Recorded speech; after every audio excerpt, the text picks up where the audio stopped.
starts right now. Hi, good morning. It is Thursday, January 23rd, and right now we do want to get to a story that we've been following since last night. It has been over 7 hours since we heard from San Antonio police on the situation where 7 officers were injured. Now, we still do not have an update on their condition this morning, but we are working to get that for you. Well, it started around 12 hours ago at the Sonterra Heights Apartments near Stone Oak Parkway and Loop 1604. Our Patty Santos is there now with a closer look at the scene. Patty. Hey there, good morning, guys. And we are just finding out right now that the officers have just gone inside. These are the crime scene investigators that are gone inside to document the crime scene, basically. But here's what we know so far. It's taken a little longer because my understanding is that they used a lot of gas to make entry into the apartment, so they're letting some of that gas settle. It's not healthy for the officers to go in there right now, and they want to make sure that they're slow and methodical about processing the scene inside right now. We're also waiting for the medical examiner to come in and retrieve the body from inside this building. But again, this was a call that came in about a suicide attempt around 8:30 last night. When the officers got there, they were received by gunfire back and forth. This all lasted about 20 minutes, and we want to show you some of that video that was taken in. This was sent to us by a resident that lives just across the street, Joseph Loredo. He started recording just after officers were greeted by the shots. He says one of them was hurt and he was taken away from the scene. He tells me there was an effort to get people out of the building nearby, but some could not because it was not safe for them to do that. So he slept in a neighbor's couch away from the scene of the gunfire. Another woman, Sue Sem, says she was told to stay inside and lock her doors. She heard bangs, a helicopter, and people running outside. I actually got on the floor and then I went in my bathtub. I went and sat in my bathtub. I'm like, yeah, this is probably the safest spot right now is in my bathtub. And she says she sat there for a little while until she was able to get to her bedroom. She just moved in about 2 weeks ago, so she says she thought she was moving into a very safe neighborhood. Back live out here, you are seeing behind me once again the scene, the shut out windows inside this apartment, and just the scene that this played out, all of it last night in front of a lot of people that were witnessing what was going on. And we did get an unofficial off-record account of the officers. We understand that there were 7 of them and that they are okay. The injuries probably not serious, but again, we will get that confirmed by officials here as soon as we can. We have been reaching out to them all morning to get that confirmed for you. We'll send it back to you. All right, Patty, thank you for that live report. Well, we are following the story with team coverage this morning. Our Katrina Weber is also live at Public Safety Headquarters. She's keeping an eye on the details about the 7 San Antonio police officers. So, Katrina, out there, is there any indication that Chief William McManus will be offering that update that we're needing? Well, that is a big question, one that I have posed to the Public Information Office here. So far, there's been no response at all to any of our emails, as Patty indicated. In fact, the only word we had about what happened was in a post that the chief made to SAPD's Facebook page overnight. Now, in the post, the chief said that a total of 7 officers had been shot. One, it seems, was ambushed as he walked up to that apartment complex near Stone Oak Parkway and Loop 1604 a little before 9 last night. McManus says 6 other officers who arrived at the scene after that also were wounded. Now, I have confirmed with the fire department this morning that only 4 of the officers were taken to a hospital by ambulance. The chief described everyone's wounds as being non-life-threatening. He said the suspected shooter, whose name hasn't been released officially, was found dead later inside his apartment. And as Patty indicated, it is unclear at this point whether he died as a result of him shooting himself or perhaps from an officer's gunfire. That is one of the many questions that are still unanswered and that we are working and will continue to work on getting answers to later on today. Reporting live at Public Safety Headquarters, Katrina Weber, KSAT 12 News. Thank you so much, Katrina. Let's take a look outside real quick with live cam at 9:02. Y'all, it's 38 degrees outside. It is warmer than what we started off. I think we were like 31 when we first started GMSA today, Justin. Yeah, we were. We were below freezing, just at least a little bit. And then temperatures warmed up. We saw the winds pick up. That brought temperatures up a little bit. We've got some clouds rolling in too. So it's cold, but not bitter cold like it has been the last couple of mornings. Let's take you back outside. There you see some of the high clouds. It was a really nice sunrise. And now we're up to 42 at the airport. Northerly winds at 15, so that puts that wind chill at 35. 42 in New Braunfels, 36 right now in Bernie, 45 Stinson, and wind chills for most of us this morning. Our forecast today will take us up to about 56 this afternoon, mostly sunny skies. It'll turn into a pretty nice afternoon. Some headlines for you as we look at again towards downtown. A light freeze again Friday morning. So this will be our last freeze in the extended forecast. And humidity, fog, clouds, these all come into play this weekend, especially late Saturday into Sunday morning. So be prepared for more humidity and some damp conditions perhaps. And then rain, not huge rain chances, but daily rain chances, small rain chances starting Sunday and really continuing through much of next week. We'll show you that forecast and talk about just how good our chances are, what days and when. All of that's coming up here in just a couple minutes. Thank you, Justin. Let's look out there with TransGuide right now. A little bit of holdup there. I-35 at I-37, this shot right here. This is because of a minor collision at I-35 at Pine Street. And it looks like a shoulder lane is blocked and also a main lane. So that's causing a lot of the vehicles to slow down at this hour. So a pretty big backup right now. Watch out for that. But all the other roadways looking clear right now. San Antonio ISD students back in the class today after the district canceled school on Wednesday. Well, the decision led to many questions from parents, and RJ Marcus joins us live now with the latest from SAISD. Good morning, RJ. Yeah, that's right, guys. So obviously, this is another story we've been following for some time now. SAISD Superintendent Jaime Aquino spoke last night at a district board meeting. SAISD, of course, the only major district in Bexar County that did not welcome students and teachers back to class on Wednesday. So in that meeting, Jaime Aquino acknowledged that the district has been working on fixing and heating the cooling systems in some of the district's older schools. However, the district has a history of struggling to keep their classes warm, something that we've reported on extensively in the past. Our John Paul Barajas spoke with SAISD parents about some of the frustrations that they are feeling with the district. If you had to miss work because of classes being canceled, how much of a hit would that take on you and being able to provide for yourself and your family? Even like calling off a day, it does disrupt the income, especially like I said, I'm a single mom who has to provide for my kid. I'd rather miss work so she's not cold. I think it's better for the kids to be home warm and safe. Well, KSAT also asked another district official if HVAC problems played a part in Wednesday's cancellations.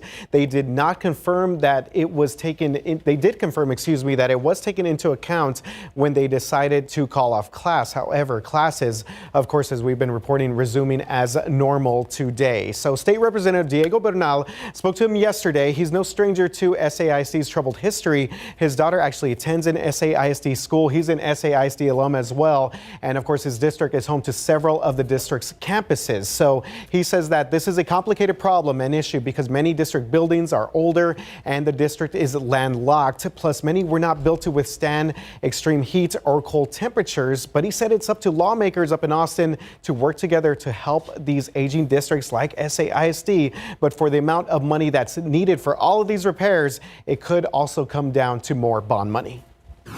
They're going to need an influx of funding, even just for inflation. And then because of the size and the depth of their issues, I suspect that it's going to have to be part of their next bond.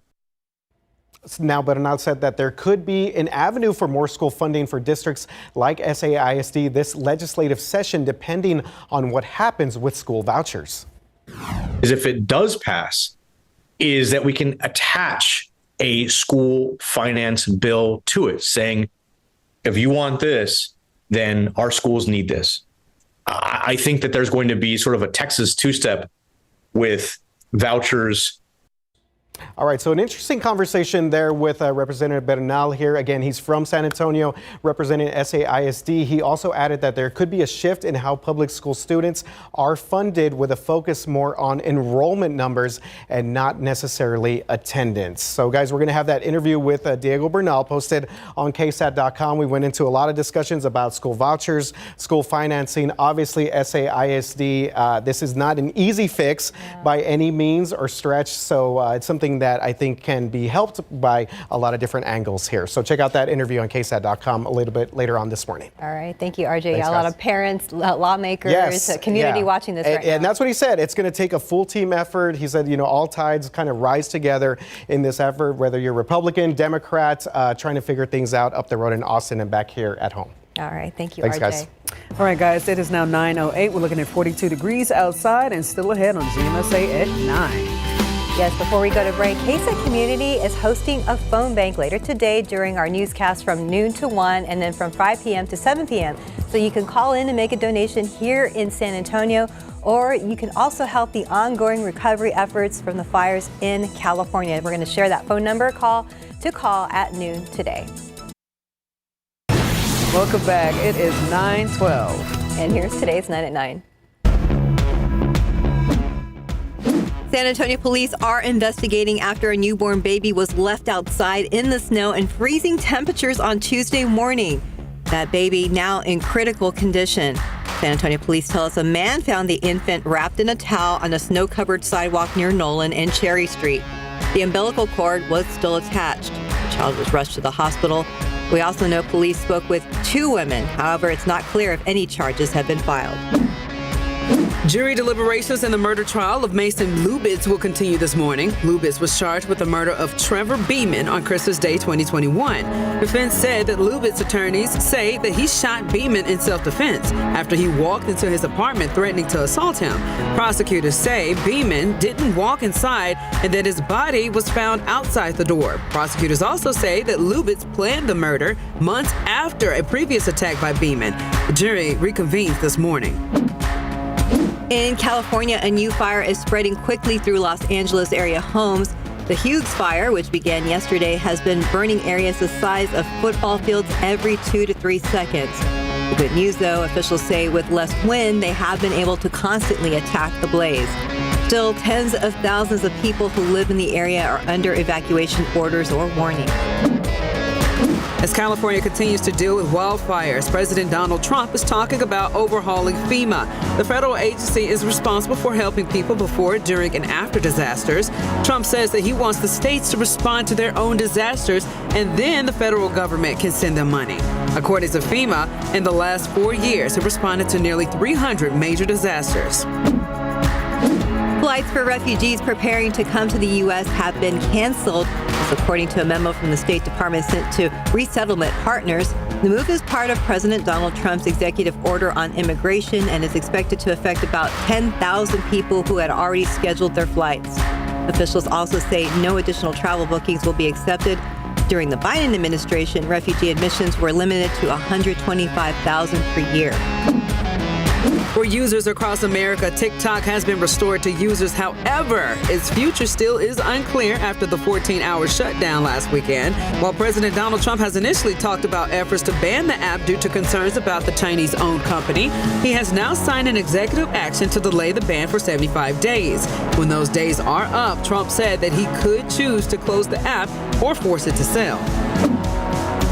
NASA is hosting a Day of Remembrance today. The annual event honors astronauts who died pursuing space exploration and discovery, specifically the crews of Apollo 1 and the space shuttles Challenger and Columbia. NASA's Day of Remembrance is traditionally held on the 4th Thursday of January each year. There will be a wreath-laying ceremony at Arlington National Cemetery in Virginia, the Johnson Space Center in Houston, and the Kennedy Space Center in Florida will also hold commemoration events. Samsung's new line of Galaxy phones are here, and they include the standard Galaxy S25 along with Plus and Ultra models. All 3 have enhanced artificial intelligence features. They start at $800 and will be available early next month. Samsung and Google are launching new software in the form of a smartwatch for kids. The watch comes with a slew of kid-safe features, perhaps putting off the need for kids to get cell phones. Parents will be able to set up and manage their child's watch directly from their own phones. And that's today's 9 at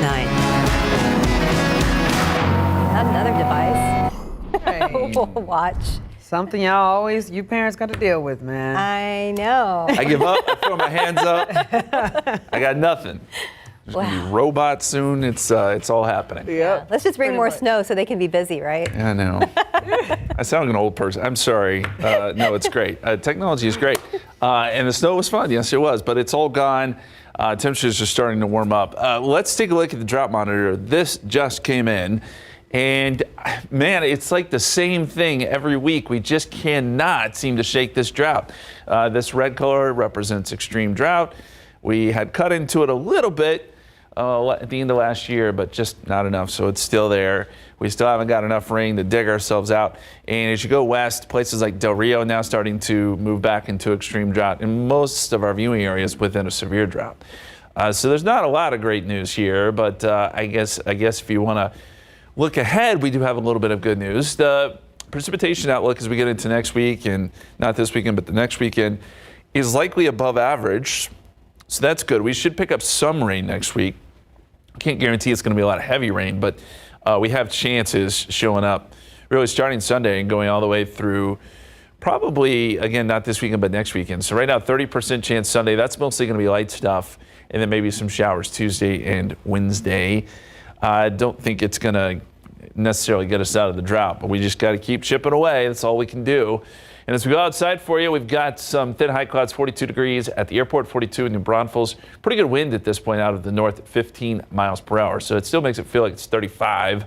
In Bernie, feels like it's 29. So there is still a pretty decent wind chill with these north winds that are gusting anywhere from 20 to 25 miles per hour. We're seeing some gusts now in New Braunfels at 25. So it is going to be somewhat breezy day with those north winds. We'll see what that does to the cedar count. So far, it did rise to moderate levels. Temperatures right now, 36 in Bulverde, 36 Bernie, 39 Honda, 40 in Divine, 40 in Pleasanton. So we're starting to warm up after what was a cold but not bitterly cold morning. Noontime will be up around 50, and by this afternoon, close to 56 for a high, mostly sunny, and then back down into the low 40s. And probably eventually 30s and even 20s tonight. Right now, we are forecasting another pretty good freeze here in San Antonio, 28 at the airport, a little colder in the hill country, of course. I think tomorrow morning's temperatures will be colder than what we saw this morning, so just know that. But this will be our last freeze in the extended forecast, so we'll see things warm up from there. The weekend, 56, mostly cloudy. Look for humidity to really increase during the day on Saturday, and so by Sunday morning, we're dealing with some fog and drizzle. Probably we'll see some showers by the afternoon, 58. And most of next week will be spent underneath cloud cover. We've got this one system that moves through that draws in the drier air today, but another one behind it. This one gets cut off from the jet stream and just kind of sits there, and that ushers in moisture into our neck of the woods. So by Sunday, yeah, a few showers. Monday, not much, but by Tuesday and Wednesday, as this thing gets closer, it should start to generate some showers and maybe even a rumble of thunder or two. Again, I don't know that we're going to get a ton of rain out of this, but at least we do have chances there. 57 tomorrow. We showed you the weekend. The next week, cloudy, temperatures in the 50s and 60s for the most part. So we're kind of doing a flip here with our weather pattern, going from cold and dry to more humid and not necessarily warm, but warmer, especially in the mornings going forward. I know, I'm cheating. I'm trying to look for a game show. So we're supposed to talk to SA Live about a game show today. So and I'm like, and I'm nervous. Okay, so how y'all doing? Obviously, we're super excited about this question. Yes. Okay. So if you guys like game shows, especially ones with you know, maybe incredible prizes that are perhaps a bit intense. We chatted with a woman who was part of the massive reality competition Beast Games. Yes. Okay, and that got us thinking. Huh. Mm-hmm. Okay. You know what? Like, listen, what's reality show? Look at me. Well, they basically are reality shows. Kind of. Yeah. You participate in. Okay. You know, so what game show would you guys do? If I didn't have a fear of spiders, snakes, drowning, being claustrophobic, heights, and if I had a strong stomach, I could do Fear Factor. Oh, yeah. I knew you were going to say all Fear day. Factor, Daphne. That's fun to my watch. pick, too. Oh, yeah. No, I would have to, Yes. like, literally make the show not a show in order for me to go on it, though. Stephanie, what about you? It's funny because I was like, hey, what's out there? Like, just to remind myself, because I mean, I don't think I would, be very good at the Price is Right, or I don't know, Wheel of Fortune, Jeopardy, and I was thinking, but what would be fun to to do obstacle courses? Road Rules. And there was one. What was Road the one? Rules. You're taking it back. The challenge. The challenge was pretty cool. Was it Whiplash or I don't know? What was the other one? Oh, with the big. Yes. Wipeout. You're thinking Wipeout. Wipeout? Yeah, I was thinking, yes. that would be fun. You get Whiplash, too. She's so athletic. What about you, Justin? I think Wipeout would be fun. You mean actually. Wipeout? But I've always wanted to do Who Wants to Be a Millionaire. I would have you guys as my phone a friend, maybe. Maybe. No. There we Maybe. go. I wouldn't help you, but I would want some of the money. ChatGPT. remember us when you get that win. Yeah. So we want you to scan that QR code. Let us know which game show would you want to be on. And then, of course, a little later, we're going to tell you all about the Boeing Center here at Techport and all the nonstop action that's going to be here this weekend. Awesome.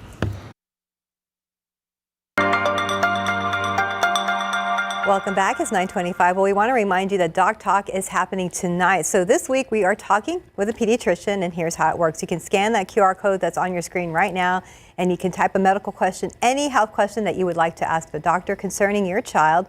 So the doctor will be in the studio to answer it. Doc Talk airs Thursdays on the news at 6:30.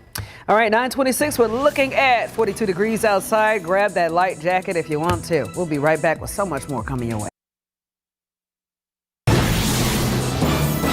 Welcome back. It's 9:29. Well, another change. The U.S. presidential administration has made a recognition of two genders only. It was an official order handed down by the president during his inaugural address on Monday. Another statement sent shockwaves through the LGBT plus communities nationwide, including here in San Antonio. Yesterday, our very own Courtney Freeman went to the Pride Center of San Antonio to learn how this might affect people living in the Alamo City. As of today, it will henceforth be the official policy of the United States government that there are only two genders, male and female.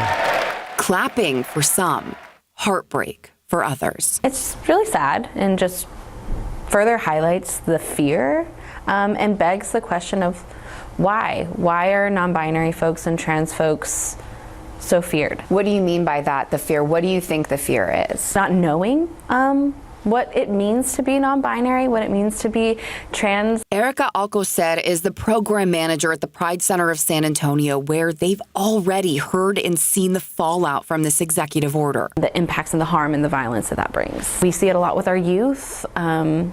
Bullying, it encourages so many other factors of harassment, and again, denying one's existence, which has very serious impacts for one's mental health. There's a concern this could unravel years of work on community inclusion. And if there is an influx of clients because of this, the Pride Center is ready. We're standing in a room where they have support groups, case management, and counseling sessions. Plus, there is an array of organizations ready to support them. There's places that you can go to be seen, to be respected, and use your correct pronouns, to be honored. What would you say to someone watching that feels genuine fear after this? I think I would just let them know that their feelings are valid, but I also want to let you know that there's hope. Hope and strength in a community who knows who they are and knows that's enough. Courtney Friedman, KSAT 12 News.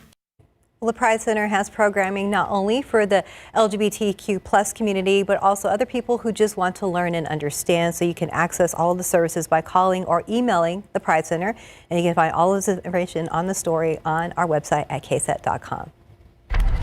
All right, live look outside right now with live cam. Good afternoon. Oh, it's good morning. Sorry, I'm trying to move the day along. Good morning, San Antonio. It looks like it. Right, 9:32 right now, 42 degrees outside. It seems like we're warming up more, Justin. Yeah, I've been trying to make it Friday for like 4 days now. So right? I'm right there with you. You're just warming up. We're seeing temperatures in the 40s right now. I want to show you the pollen count. This came in just a little over an hour ago.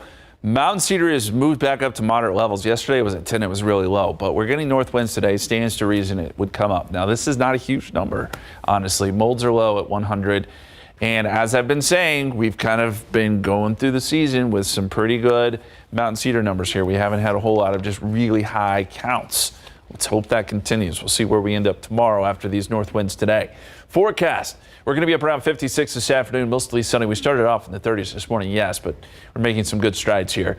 And we'll see temperatures making it into the 50s this weekend. Increasing cloud Saturday, increasing humidity. You'll see fog, drizzle, some damp conditions Sunday morning as we make our way up to 58. But a lot of clouds next week. It's a very different feel to the forecast when we're talking about temperatures and just the overall situation compared to this last week. We'll take a look at that. Plus, coming up, we're going to look at the forecast in Paris. Why, you ask? Because our Spurs are playing there. Why not? We'll have a look at that coming up in just a few minutes, too, guys. Thank you, Justin. Let's look out there with TransGuide this morning. Looking over at the holdup here at I-35 at I-37. This is from that minor crash that happened at I-35 and Pine earlier, and it looks like there's still a lane blocked off there, which is causing a major holdup. So just be aware of this area when you are traveling on the roadways. Again, I-35 at Pine Street, and we have a main lane and a shoulder lane blocked right now. All right, 9:34 right now. Good Samaritans are all across South Texas. And earlier this month, we told you about Emma Bond. Well, she survived a head-on crash caused by a wrong-way driver. This happened back in December. And our very own Zaria Oates shares the progress that she's made so far, what's next for her, and actually who the good Samaritans are that saved her life. Those are probably the hardest pictures I've had to look at. Those pictures are her daughter's truck in flames. A wrong-way driver crashed into Emma Bond on I-37 in Elmendorf 33 days ago. We've had videos of, the vehicles on fire and stuff, but those up-close pictures were very scary. A man named Stephen Corley took these pictures in the same split second. He and a man named Christian Cantu jumped into action. I remember I had my flashlight. We were flagging down everybody that was driving. Christian pulled Emma out of her burning vehicle while Stephen flashed his light to get other drivers to slow down. There's no doubt she would not be here today without Christian. I don't remember anything. Yeah, you were awake and talking. I feel like this has made me have an even more positive look on it, because when you're progressing, it just feels good. Emma Bond has defied the odds and met some pretty great people along the way. It's awesome. I mean, just to see the progress she's made from what happened, from what could have been. Family. Yeah. We are now family. The most positive attitude, especially getting to see the snow. Every morning we got up and I was like, let's go on a walk. But their family is still searching for answers. The Bexar County Sheriff's Office has not yet provided KSAT with the wrong-way driver's toxicology report, but her mother's message remains the same. If you're going to go out and drink, do it the smart way. You shouldn't drink and drive. 33 days of challenges, and Emma overcame every single. I am so proud of her. You never think you're going to be in this position, and she has been so positive. On day 34, Emma will finally get to go home. I'm excited for the next part. Zaria Oates, KSAT 12 News. Inspiring story right there. It is 9:36 right now, 42 degrees outside, and you're watching GMSA at 9. Well, after the break this morning, we are talking about some news that's trending right now. This includes Oreo revealing a new cookie. That's right. Oh. And Oscar nominations are out today. It's a perfect day to enjoy some pie as well. Also, have you seen this trend apparently going on where couples who are in a committed relationship living separately? And some couples saying that it works for them while others disagree. Coming up, we're going to talk about it, the growing trend of living separately. And just a reminder that KSAT Community is hosting a phone bank today. So during our later newscast from noon to 1 p.m. and again from 5 p.m. to 7 p.m., you can call during those times to make your donation. Now, this will help families who have lost their homes and all of their belongings to house fires. We're going to share that phone number to call at noon today. And you can also find more information on ksatcommunity.com. Well, back at 9:41. Well, Oscar nominations are in and two musicals are leading the way. Oreo partnering with a multi-genre singing icon, and it's National Pie Day. Our very own Ivan Ojeda is joining here today with trending stories. I'm so excited about the Oscars. Good morning. You know, we've been talking about it all We've day. been talking about it all day, and well, the popular Wicked sweep the multiple nominations in this Oscars this year, with Cynthia Erivo landing the Best Actress in a Leading Role nomination, and Ariana Grande got the Best Supporting Actress nomination. But it was also a big night, or a big morning, for Emilia Perez, which led with 13 nominations. Along with Wicked, The Brutalist also landed 10 nominations each. Conan O'Brien is set to host the ceremony this year, and the Oscars will air on ABC or KSAT 12 on March 2nd, so look out for that. And Oreo is teaming up with singer Post Malone for its newest limited edition cookie. And it's the first Oreo cookie to feature a swirled cream that includes salted caramel and shortbread flavored creams, and it's nestled between a chocolate cookie and a golden cookie. Love that. The cookies are decorated with 9 designs inspired by the singer Post Malone, including a vinyl record and a guitar pick. This is also the latest innovation from the Mondelez owned cookie brand, which regularly releases new flavors to keep the 110-year-old brand fresh and trendy. Now, these limited edition cookies will be available nationwide starting next month on February 3rd. And speaking of sweet stuff, today's National Pie Day. Whether you're baking it or buying it, it's time to cut a slice and enjoy one of America's favorite desserts. And guys, if this sounds a little familiar, it's because we love pie so much that we celebrate it twice a year. The first celebration is today on January 23rd, and the second is in December. Now, whether you prefer apple, blueberry, lemon, meringue, or pecan, there's a flavor for everyone. And once you find your favorite, don't forget to share a photo on social media with the hashtag National Pie Day. But I want to go back to the nominations. Do you guys have any predictions for this Oscars? I know Emilia Perez had a lot, 13. It led with the most nominations, but we got our Wicked. We're Wicked stands over here. 1,000%. Cynthia Erivo, they got nominated, I think, 10 nominations or something like that. Yes. She better get her, what's it called, EGOT or whatever? Yes, the EGOT. She needs that. I don't care if anybody doesn't Best win Actress, yeah. She Her needs to and do Best Ariana. Actress, and then Ariana has to have Best Supporting. 1000%. Sorry for everybody else, but this is just our picks. We said we're actually going to watch it this year. We are going to watch it. Let's do an Oscar party. I think this year we got to do an Oscar party. It's an Oscar / Wicked party. / Wicked. I think that's what's going to make it more fun. Wicked themed snacks too. 1,000%. Yes. So our prayers are out. I think the nominations not only just for the for the leading roles. I think even for the other awards. There's a lot of stuff. Yeah, Best Original Song. I saw a lot of different things. Actually, Wicked was not nominated for Best Original Song, which is crazy because they don't. I don't think the songs are original because they were already thing. But Emilia Perez has 2 nominations for that one. I gotta watch that now. Yeah, I'm actually curious about watching it. So definitely check those out. Check out those nominations on KSAT.com. And we'll be talking to you. Yes, definitely. All right. We got it, man. Let's get out to, speaking of pink and green, to our flamingos. Our pink ones out there doing that thing in that green water. Greenish blue. They're huddled together. Yeah, they are. Yeah. Oh, they're Here coming comes out. the Wait. same one that comes and checks out. Look at him. He's like, oh, this is my It's time to happening shine. again. Get it, boy. I We see need you. we need like a voiceover. I know, right? I could be a good He's flamingo. looking especially pink. And look at them. They're like, what you Dark doing, pink. bro? Either way, I love watching this camera because, again, you see how active they are, especially around this time. But it's 42 degrees outside. You know, here's the problem. What's up?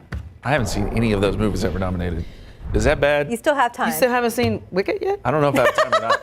I haven't seen Wicked. My wife and daughters have. I haven't You seen have it. not seen Wicked I have yet? watched that movie in a very unhealthy. There's an unhealthy number of times I've watched that movie. So It's okay. It's such a good movie. It is. Okay, I'll check it out one of these days when I have time.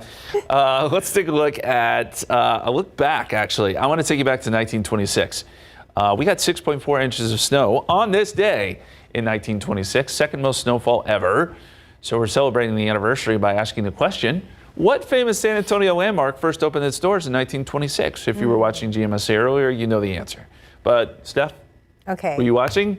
It's okay if you weren't. I could kind of see you guys were busy. Was it the Aztec Theater, Tower of the Americas, San Antonio Zoo, or Alamo Stadium? I guess it has to be, hold on, it has to be 1926, first opened. San Antonio Zoo San Antonio Zoo? Or Close, but no. Aztec. Okay. Aztec Theater. Yeah, one of the two. One of the two. Yeah. I couldn't remember because San Antonio Zoo was like tied in with Brackenridge. And The zoo was 1940. Oh, it's even older. Okay. Alamo Stadium was 1940, and Yeah. Tower of the Americas was 1968, of course, for the World's Yeah. Fair. But yes, so look back at 1926, a long time ago. But the Aztec Theater is a gem here in San Antonio. We love it. It's been preserved, and it's a beautiful spot. Let's go outside for you. Speaking of beautiful, 42 degrees at the airport, 42 New Braunfels, 41 Bernie, 45 in Stinson. So we're warming up with, despite the fact we have a north wind out there that's been pretty gusty. We've got some gusts up to 20 to 25. So breezy for the next several hours here. 47 degrees at 11 a.m., 50 at noontime. We'll make our way up to 56 today. So a little warmer than yesterday, and quite honestly, a pretty nice afternoon. Now, once the sun goes down, it gets cold again. And because we have a little bit of a push of drier air today, see the dew point actually goes down a little bit, we'll get some chilly temperatures tomorrow morning. Probably colder than what we saw this morning. Another freeze possible. But after that, we say goodbye to the freezes because humidity increases in a big way. So follow this line with me. Very dry today and tomorrow, and then it comes up Sunday. It says pleasant, but we're almost muggy at this point on Sunday, and we'll have enough humidity Sunday, Monday, Tuesday, Wednesday to bring in some rain chances. But oftentimes when you see the line take a steep rise like this from basically dry to almost muggy, you're going to almost always get fog or drizzle, something like that, with that huge influx of moisture. And I think that's what we're going to be dealing with by the time we get into Sunday morning. Morning lows, they moderate because of this humidity too. So we have 28 tomorrow morning. The average is 41, by the way. Saturday, 34. And then by Sunday, we're talking about lows in the 50s. And that continues into next week. So the humidity and clouds do wonders for us. And you can uncover all the plants and all that stuff as we get into the weekend. Futurecast shows that we got one quick moving system gets out of here. Then we've got another one out west. This one starts to just sit there for the next several days. So by Sunday, it does show a few showers around here.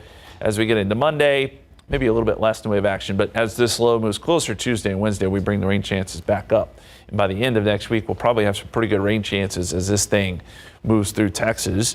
Not saying we're going to, put a huge dent in a drought, but at least we've got some chances in our forecast in a part of the year where we typically don't see a lot of rain. 56 Friday, 57 Saturday, lots of clouds this weekend. As we mentioned, drizzle and fog Sunday morning, and then we get rain chances next week with some clouds.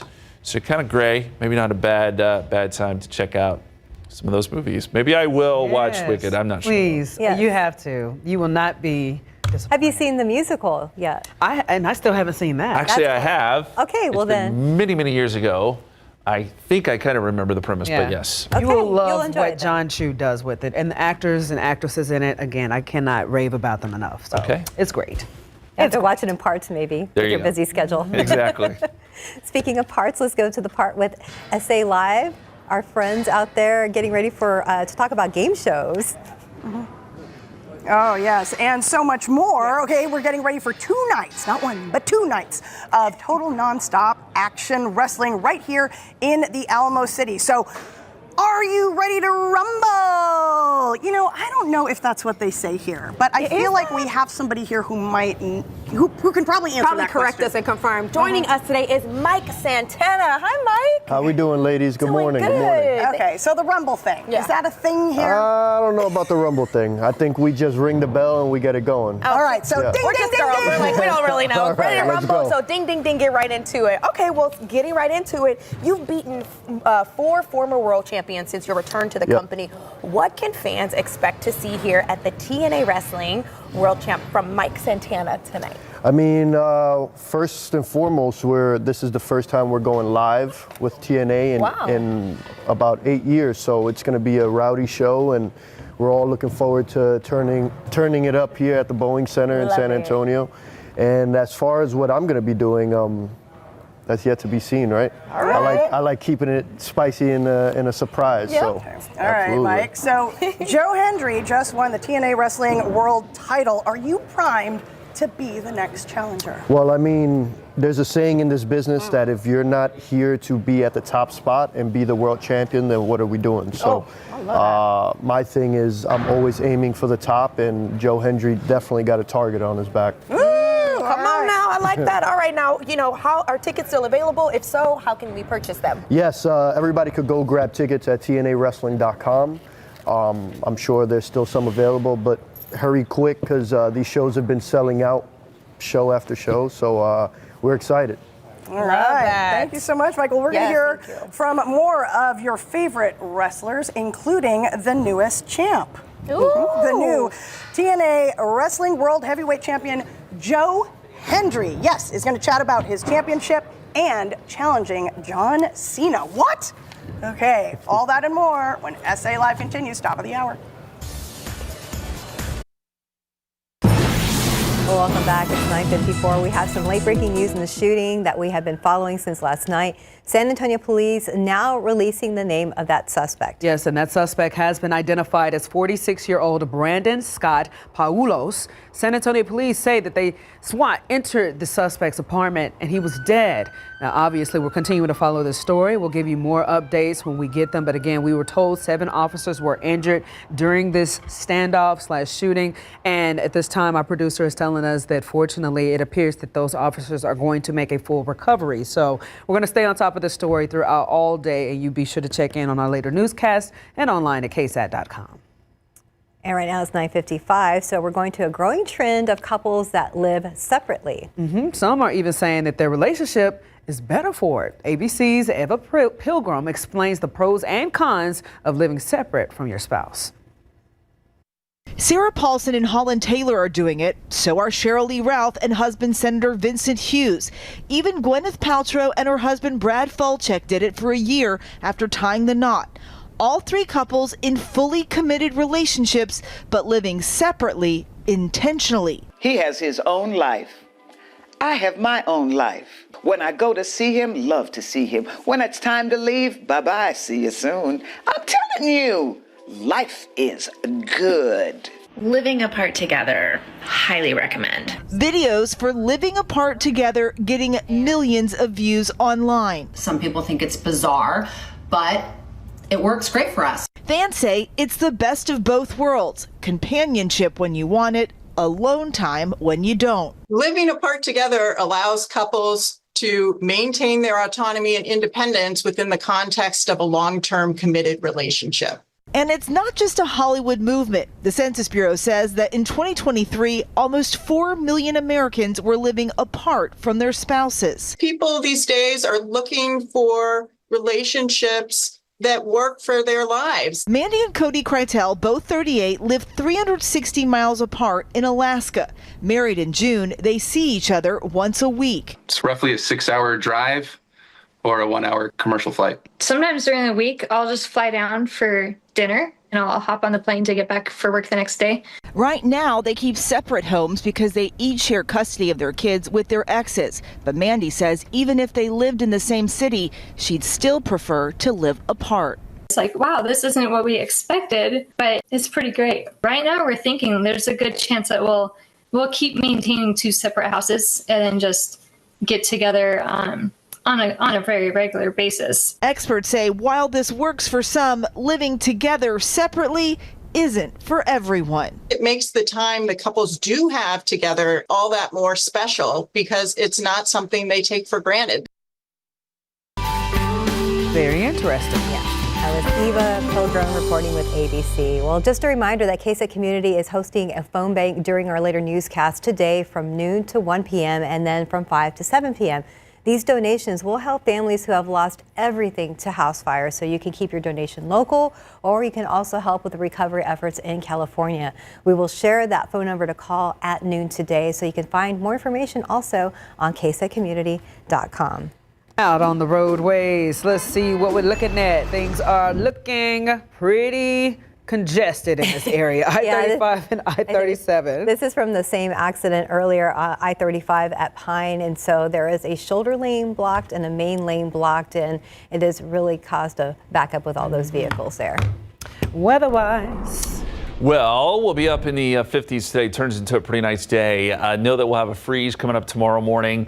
Then we'll see some drizzle and fog over the weekend and some temperatures with some rain chances coming up. Temperatures in 50s and 60s. My stomach dropped. 50s and 60s. Heard that. I'm hungry. 50s and 60s next week with some cloudy skies and rain chances around 30%. It's crazy because he's so tall, it's in earshot of me. Yeah, I can hear I it was just too. like, bro, that's a straight up thunder rumble. Yeah, it's lunchtime. It is. Yeah. It's my lunch anyway. All right, guys, we got to get out to SA Live, which starts right now. Celebrating San Antonio with the city's #1 lifestyle and variety show. This is SA Live.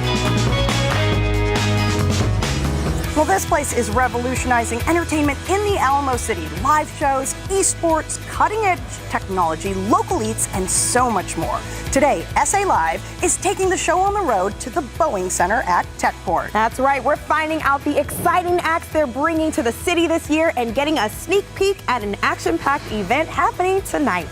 Good morning, I'm Fiona Gorostiza. And I'm Jada Pickett. We are so excited to be here, but we're also excited because we chatted with a woman who was part of the new